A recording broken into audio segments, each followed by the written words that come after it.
عسلامة ومرحبا بكل متابعين قناة جبل ياسمين. كالعادة قبل ما نبدو في الفيديو ما تبخلوش علينا بالجيم الاشتراك بالقناة تفعيل الجرس باش يوصلكم كل جديد.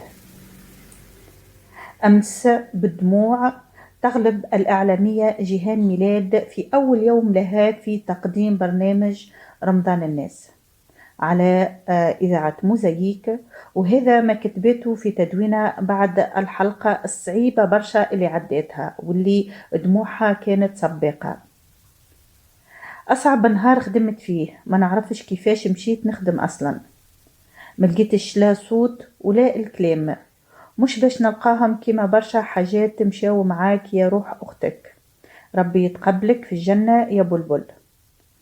قديه الناس تحبك يا غالي، وقديه خليت وراك كان الكلام الباهي والفعل الباهي، كل واحد يعرضني يقول لي تشوين عليه، ما لا احنا ايش نقولوا يا بلبل يا بلال، يا رب صبرنا ويرحمك يا بلبل يا رب.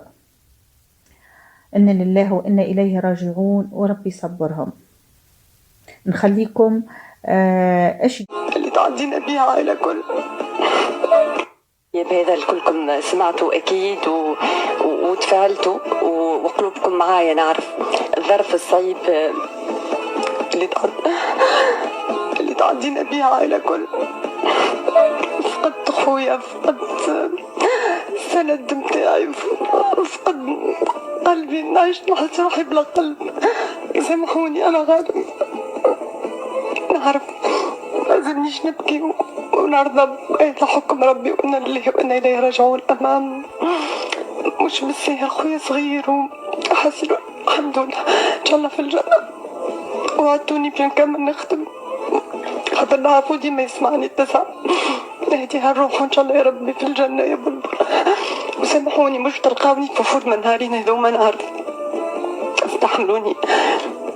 شكرا على وقفتكم معايا، على مساجاتكم، على تليفوناتكم، الناس اللي عزاوني اللي وقفوا معايا اللي كلموني، شكرا ليكم من قلبي.